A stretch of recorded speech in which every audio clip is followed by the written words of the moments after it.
What's up, Foundation? What's up, YouTube? Man, it's me, your big partner, Cartoon, the Village Storyteller. And I'm back again, man. I know I've been MIA. I know I've been missing. Missing in action, MIA. But I'm back to give it to y'all in the raw, man. I got to make up. For lost time, man. I've been neglecting y'all Foundation over here on this Village Storyteller channel. And I know y'all like to hear the Village Storyteller stories. Y'all know over here, you know what I'm saying, it's fiction. You know what I'm saying? It's not true. Make believe. But it's stories you can rock to. Some you can listen to while you on break at work. Some you can listen to while you on your way to work. Some you can listen to while you on your way home from work. Or while you at home just chilling, doing your thing. Bump Netflix. Come to the Village Story channel and get it. Man, this one right here, and I'm not gonna lie. This one right here is from the it's something I had been working on for years. But I'm gonna tell it to y'all, man. I'm gonna tell it to y'all. Oh, snap. Hold on. Wait a minute. Hold on. I got to get my book. Oh.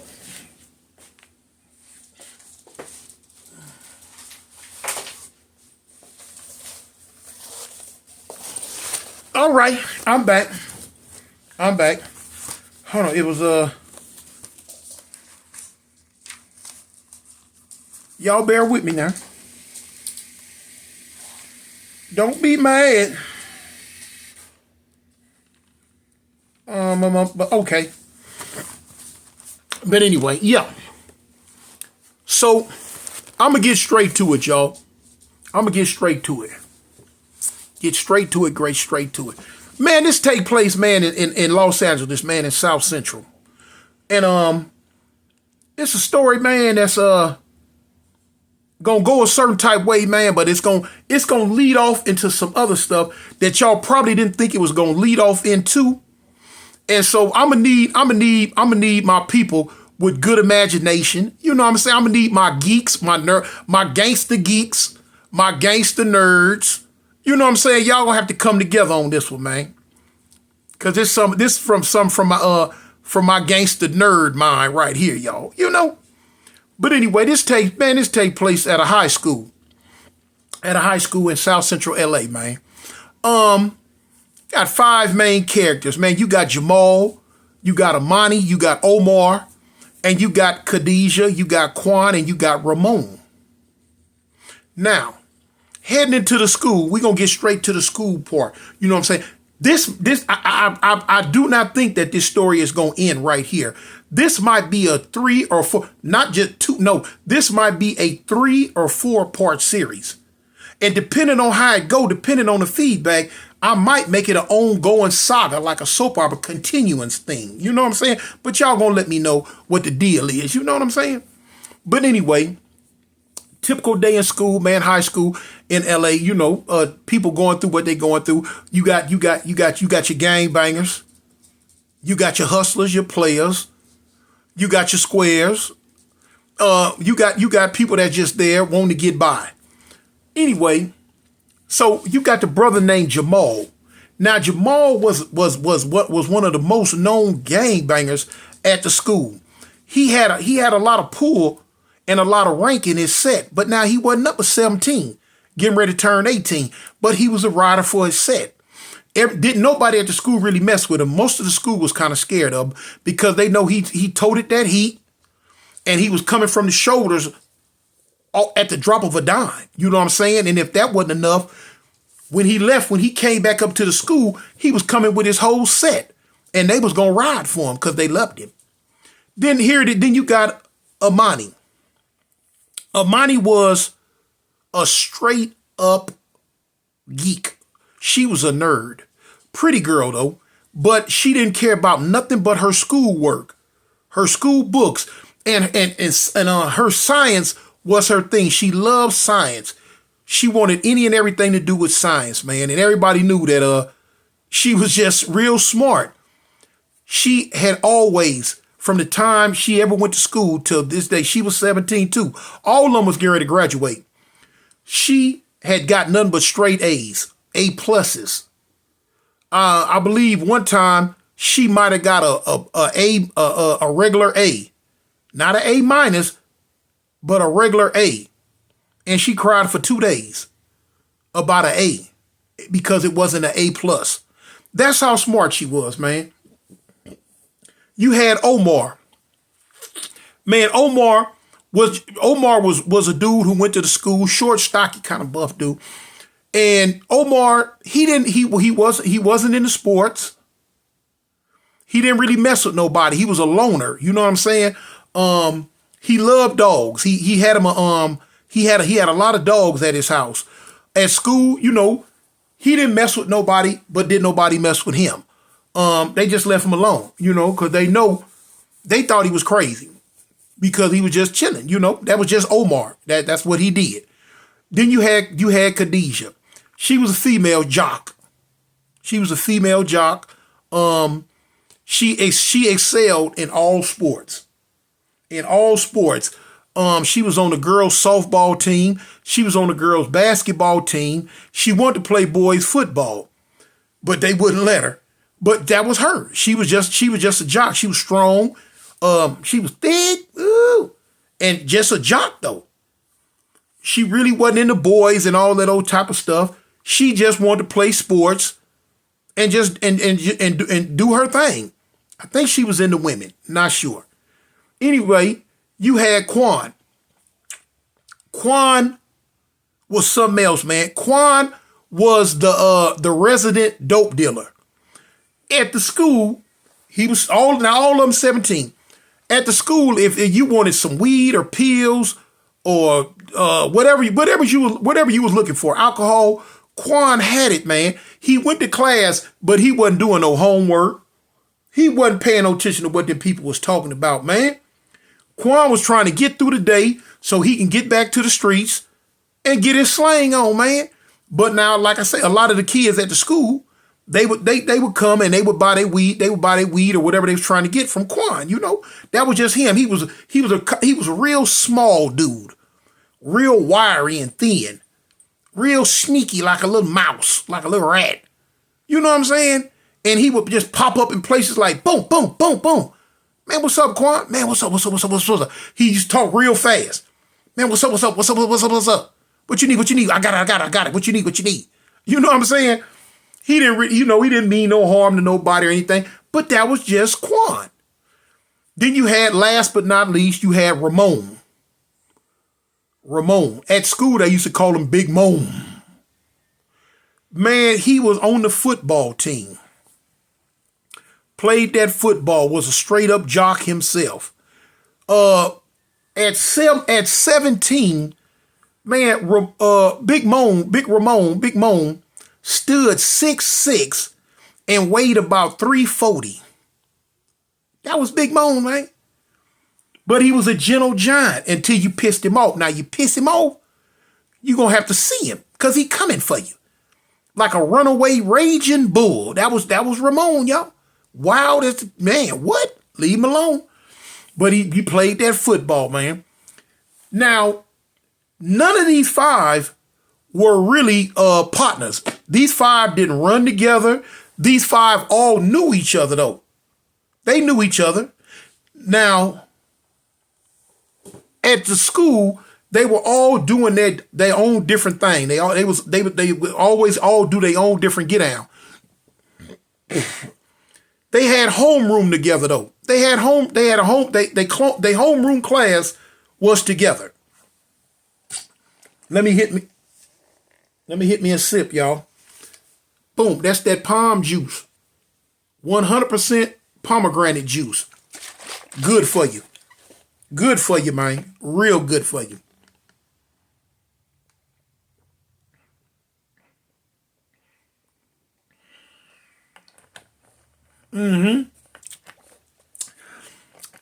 And the jury says yes. And the church says amen. Amen. But anyway, they had homeroom class together. So on this certain day, when they went to class, the teacher told them in the homeroom class, "Hey, look, our school has been picked as one of the schools in the South Central area that's going on a trip. And they was like, huh? What you know what you talking about? So everybody in class, right? You know what I'm saying? What? They said this school was picked to be one of the, you know what I'm saying? And she went on to explain that the city of Los Angeles picked this school because it was one of the schools that was doing real bad in the education department. They kind of was ranking kind of low. You know, you had all these surrounding white schools that was doing real good. But so they want to do something. They want to throw this school a bone and try to uplift the education and all this and that was going on at this school. So they like, okay, you know what? We gonna send him on a trip. Now they were sending other schools on trips too, but they picked this school right here. And unbeknownst to the class, the faculty had picked Miss Morgan's class to go on the trip, and they left it up to her to pick the people that were gonna go. Now it was about 35, 40 people in her homeroom class. She could only take like 25 though. So, you know, they went through the process, whatever. And she picked the 25 that she wanted to go. Lo and behold, Jamal, Amani, Omar, Khadijah, Quan, and Ramon were all picked. Now you would think those are 5. Now we can see Amani going. We can see Khadijah going. But the rest, even maybe Ramon, because he was an outstanding football player. But, you know, hey. But now, unbeknownst to a whole lot of people, it was other forces. It was other forces moving at work behind the scenes. These 5 had to go.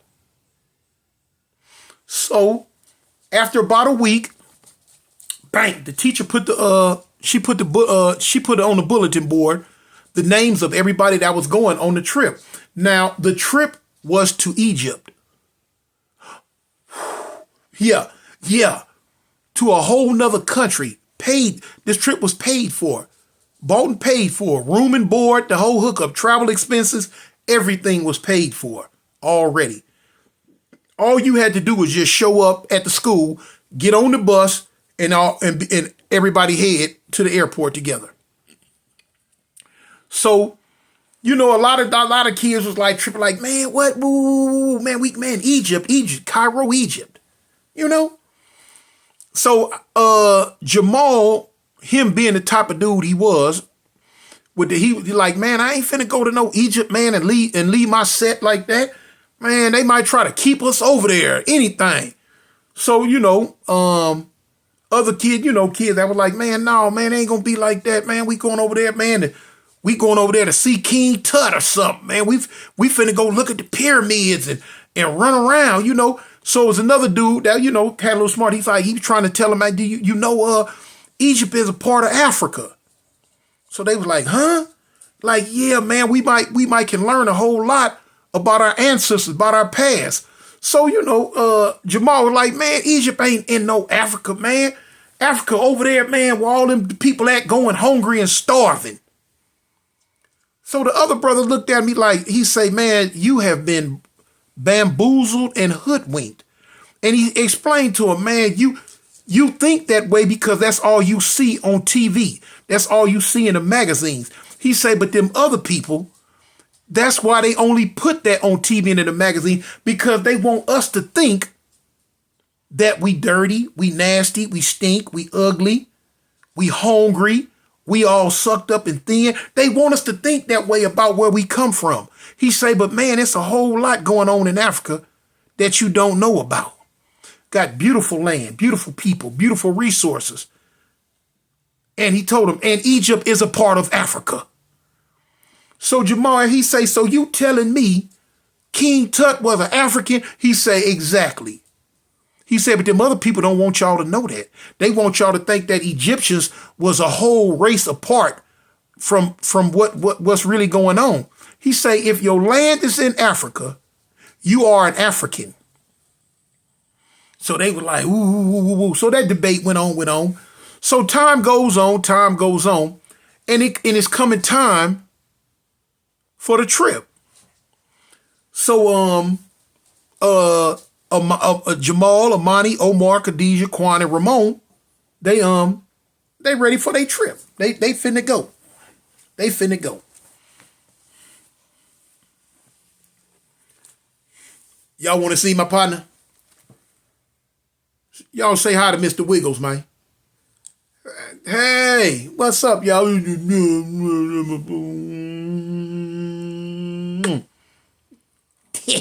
my baby. That's my baby. Y'all see my baby, man. That's my baby. That's just my baby doggy. That's just my baby doggy. But anyway, so time was coming closer. Time was coming closer to go on the trip. So one day Jamal was in the set and he was telling his homie, like, man, I'm finna go to Egypt. So his homie's like, man, what you mean you finna go to Egypt? He was telling him about the trip and all that. And so they were like, man, I wouldn't go, man. They might kidnap you over there or anything, man. You might get ate by a mummy and all that, you know what I'm saying? Just, silly stuff that people gonna say, uneducated and unknowing people would say, Amani's mama, she was excited for her. Amani was excited because she really wanted to go over there and she wanted to see culture. She wanted to see how a different culture lived. She wanted to see how people from the ancient land lived. She wanted to see the pyramids and all that. She just wanted to soak up as much knowledge about life as she possibly could. That was the type of girl she was, So then you had Omar. Omar really wasn't tripping. Omar was the quiet type, man. You couldn't get Omar to say 3 words out of a day. You might add, man, Omar, man, you glad to be going? Omar just hit you like, mm-hmm. Man, Omar, you gonna stay over there? Mm-mm. Dang, Omar, you want to see them pyramids? Mm-hmm. That's how Omar was, man. Real stoic, real quiet, man. Boom. But he was a cool dude. Now you had Khadijah. She didn't care one way or another. She just wanted to go do something. She had an outgoing spirit. She just wanted to go see some stuff. Then you had Quan.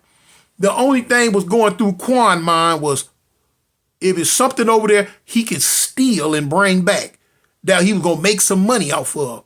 He wondered if they had a certain type of Egyptian weed over there that he could get his paws on and try to mail it back to the States and pick it up when he got here, or if he could sneak it back on the plane. That's how Quan was, y'all. You know what I'm saying? Everything had to make if it didn't make dollars, it didn't make sense. He was strictly going because he wanted to get his paws on something. Then you got Big Ramon. Big Moan, he was kind of excited. He was a little nervous. And, he was like, man, they don't play no football over there, do they? So, people in the class tell him, no, Big Moan, they ain't playing no football over there, man.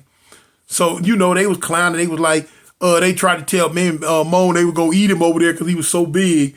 And at first he didn't really want to go. But then the girls was like, man, stop telling him that. No, Ramon, it's okay. So Moan was like, all right, cool, I go. It ain't no thing. So time come. The time to leave came. The day to leave, they had to meet up at the school on a Friday. Everybody was going to meet up at the school. They was going to catch the bus, the big bus they had rented to the airport. Boom. So everybody met at the school. Everybody had their trap, they what they needed. The school went through the process of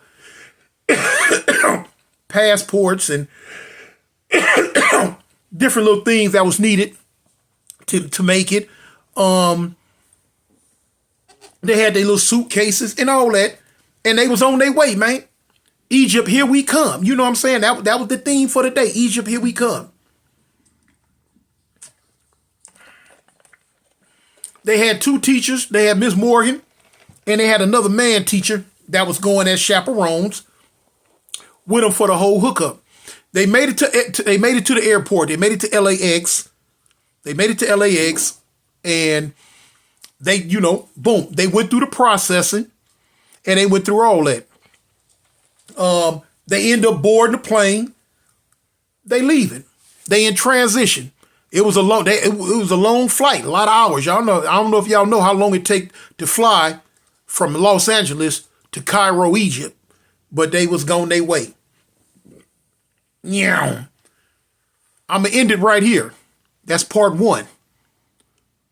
Part 2 coming up. Man, y'all got to stay tuned, man, and hit that like button, man. Y'all got to stay tuned and hit that like button, because it's gonna take a whole twist that y'all don't think it's gonna take. Y'all know how we do over here on the Village Storyteller channel, man. Peace. I'm out.